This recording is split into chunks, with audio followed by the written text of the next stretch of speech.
भज श्री कृष्ण चैतन्य प्रभु नित्यानंद श्री अद्वैत गदाधर श्रीवासादि गौर भक्तवृंद। हरे कृष्ण कृष्ण कृष्ण हरे हरे, हरे राम राम राम हरे हरे। जय श्री श्री गुरु गौरांग जयतः। हरि बोल।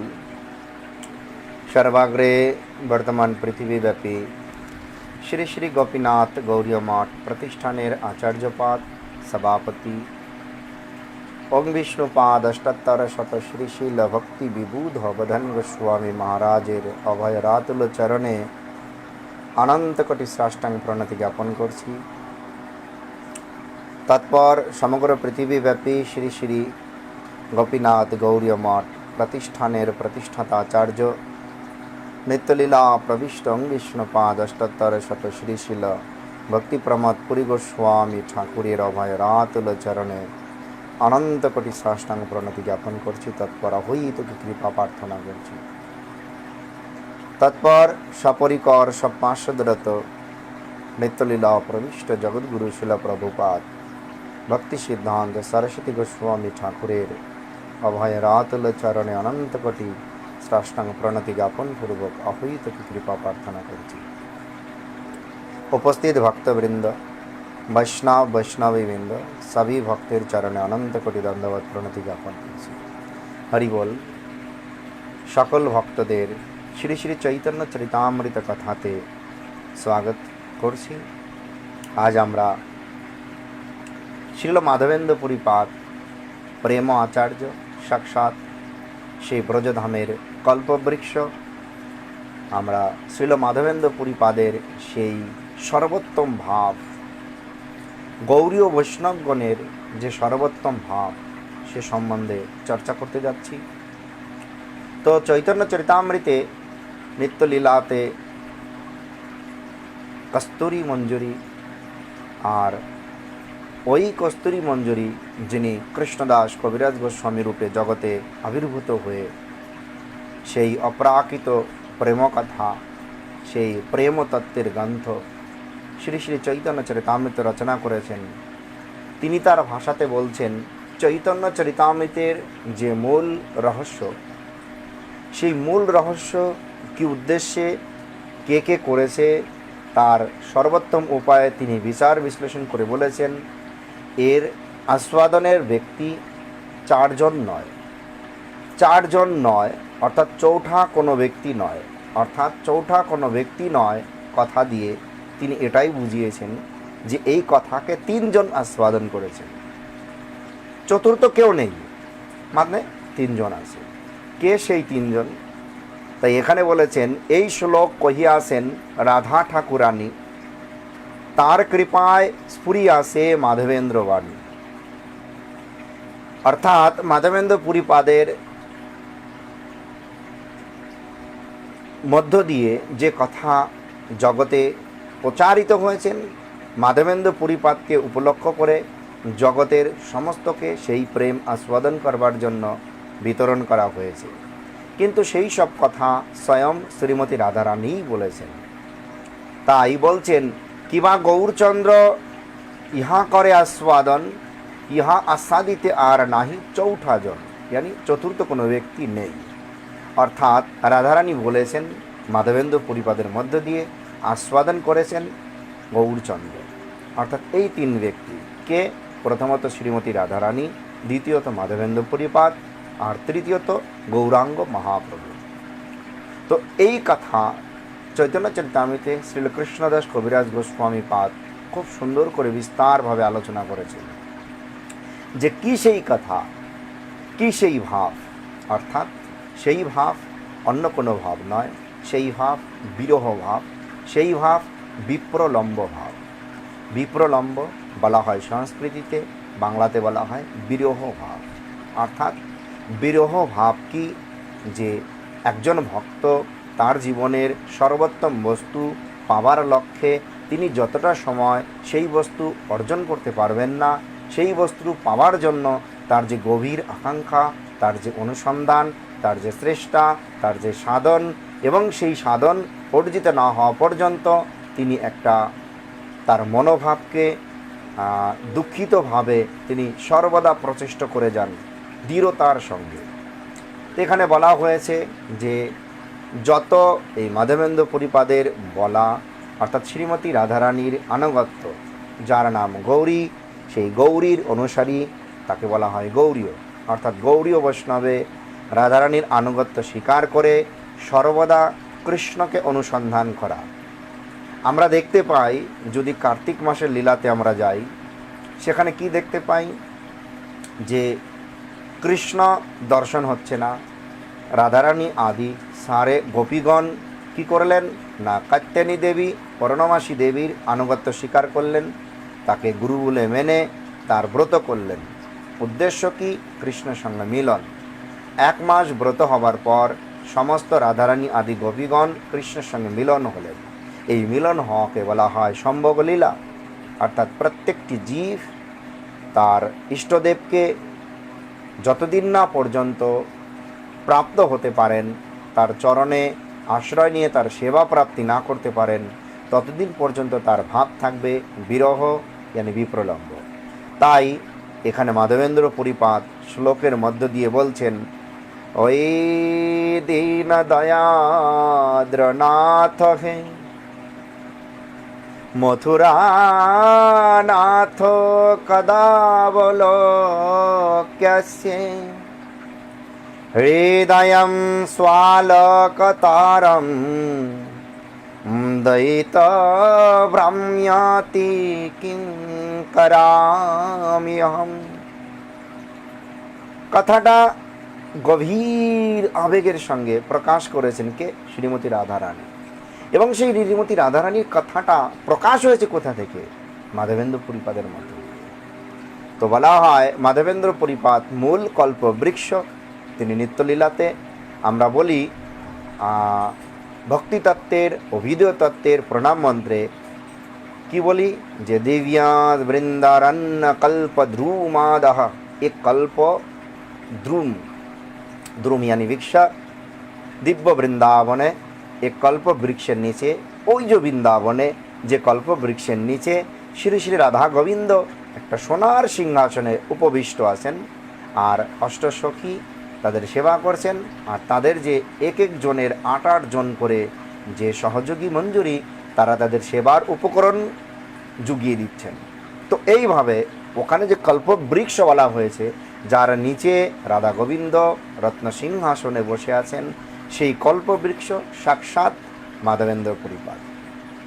তো আমরা বিচার করে দেখতে গেলে এই মাধবেন্দ্র পরিপাদ তার গুরুদেব লক্ষ্মীপতি থেকে আগে বিচার করলে আমরা দেখতে পাই তারা এই শৃঙ্গার রস, ইয়ানি শৃঙ্গার রস মানে কি, যে বিরহভাবে শ্রীমতী রাধারানীর আনুগত্যে কৃষ্ণকে অনুসন্ধান, রাধার বিরহে বিরহ, রাধার সুখে সুখী, এই ভাবকে বলা হয় শৃঙ্গার ভাব।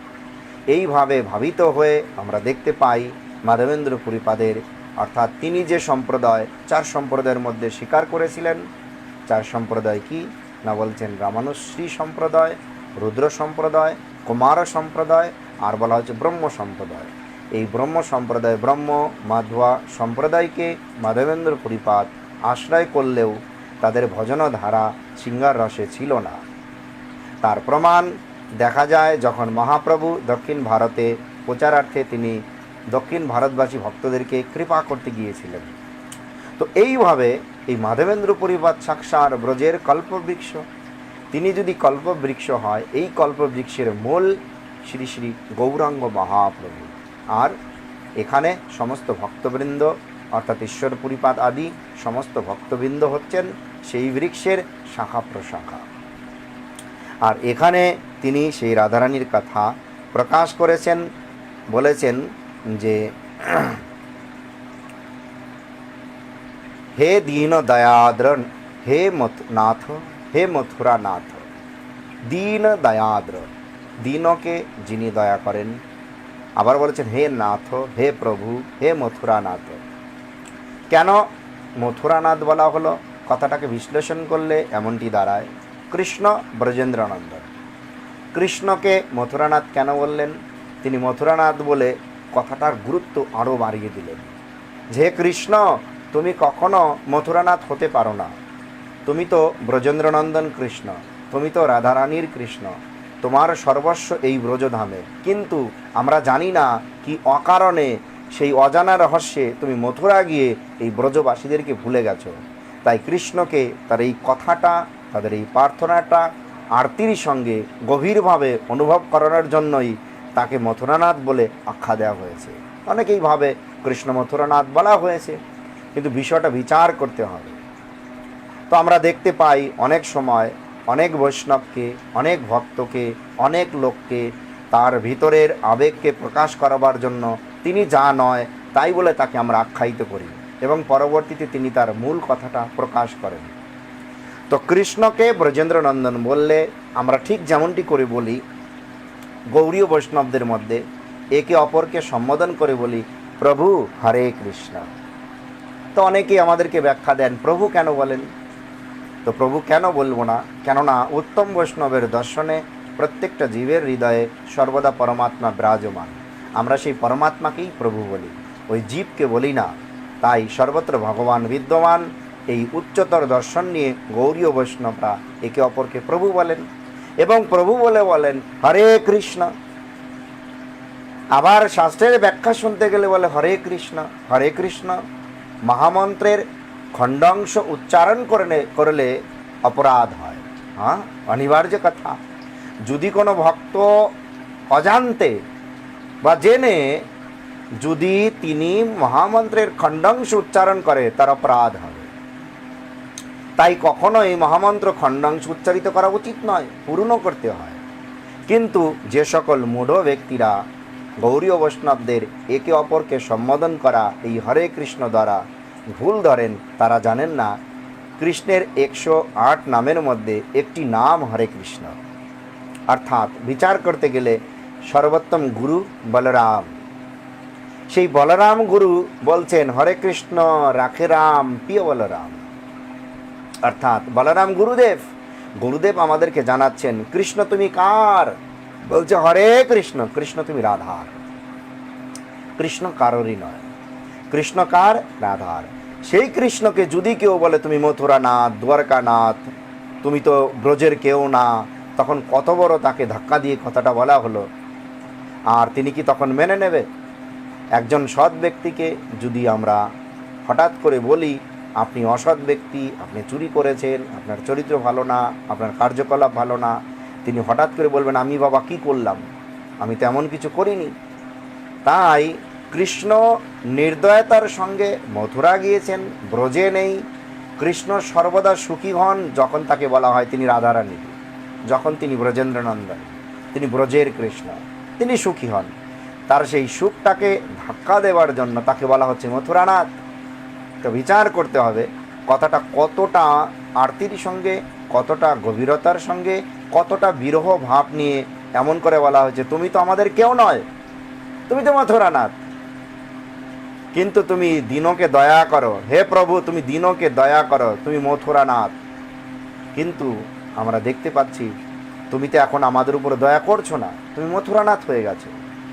তাই বলছে আমি কবে তোমার দর্শন পাইব, হে দয়িত তোমার আদর্শনে আমার হৃদয় কাতর হইয়া পড়েছে, আমি কি করি বলো। তো এহেন অবস্থাতে বিরহভাবে কি করবেন? তিনি ভগবানের কাছে আরতি জানাচ্ছেন যে কি করবেন। তো এই কথাটা আরও বিস্তারভাবে আমাদের আচার্যবর্গ ব্যাখ্যা করেছেন। দীনজনের প্রতি যে দয়া, দীনজনের প্রতি যে দয়া, শুশ্রূষয়া আর্দ্র বা উদিত হইয়াছে চিত্ত যাহার, তিনি দীন দয়াদ্র। তাকে দীন ও দয়াদ্র বলা হয়েছে, আবার তাকে খোটা দিয়ে মথুরানাথ বলা হয়েছে।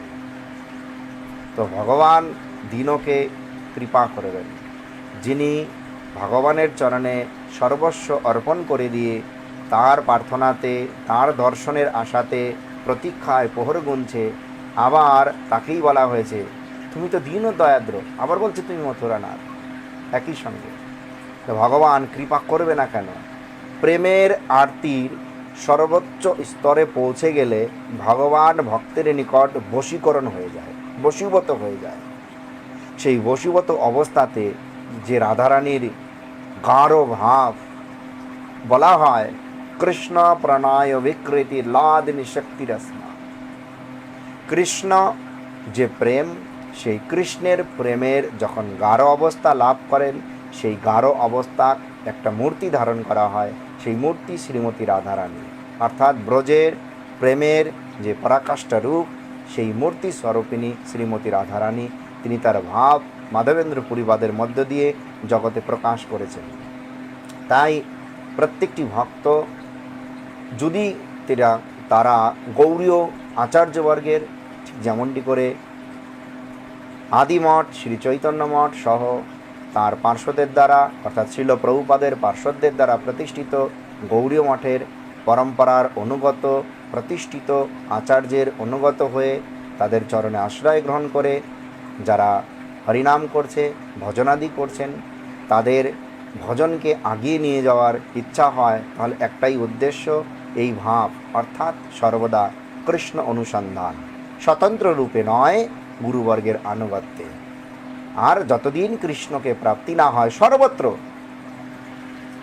আমাদের বলা হয়েছে কি ভজনে, কি শয়নে, কি বা জাগরণে, অহরনিশি চিন্ত কৃষ্ণ বলহ বদনে, সর্বদা হরিনাম করতে। সেই হরিনামের প্রথমেই আমরা বলি, হে রাধে মচ্চিত্তম হিত্বা ভববন্ধনম উন্মোচয়। হে রাধে, আমার চিত্তকে তুমি আকর্ষণ করে এই ভববন্ধন থেকে উন্মোচন করো। এটা একটা বিরহ ভাব। এই কথাটা, এই যে বিরহ ভাব, হে কৃষ্ণ মচ্চিত্ত আকর্ষয়, আমার চিত্তকে আকর্ষণ করো, অর্থাৎ এই যে সর্বদা হরিনাম করতে বলেছেন, এই সর্বদা হরিনামে উদ্দেশ্য একটাই, কবে সেই রাধা গোবিন্দের দর্শন পাবো, কবে সেই রাধা গোবিন্দের নিত্য সেবা প্রাপ্তি করব। এটাই গৌড়ীয় বৈষ্ণবের ভজনের মূল ধারা, বিরহ ভাবে। তাদের তো আনন্দ আসবার কথা নয়, আর আনন্দ যখন আসবে তিনি অপ্রাকৃত স্তরে চলে যাবেন, সেই আনন্দ তিনি জাগতিক লোকের মধ্যে কখনো প্রকাশ করবেন না। কিন্তু আমরা অনেক সময় দেখতে পাই ভজনের মূল স্রোতধারা থেকে দূরে সরে গিয়ে জাগতিক ইন্দ্রিয় তর্পণের নামেই চলছে এখন ইদানিংকালের ভজন। তাই সেই বিরহ ভাবকে সর্বদা মনে রেখে সর্বদা সেই হরিনাম, কৃষ্ণ লীলা, কৃষ্ণ রূপ, কৃষ্ণ গুণকে স্মরণ করে সর্বদা কৃষ্ণ অনুসন্ধান করতে হবে গুরু পরম্পরার আনুগত্যে। হরে কৃষ্ণ। আজ এখানে কথা বিশ্রাম দিচ্ছি। আমরা কিছুক্ষণ পরে, অর্থাৎ 9টার পরে, 9:30 পরে আবার হিন্দিতে কথা করব। আপনারা যদি সময় পান সঙ্গে থাকবেন। হরে কৃষ্ণ। বঞ্চা কল্পতরুভ্যশ্চ কৃপা সিন্ধু ভয়েব চ পতিতানাং পাবনেভ্যো বৈষ্ণবেভ্যো নমঃ।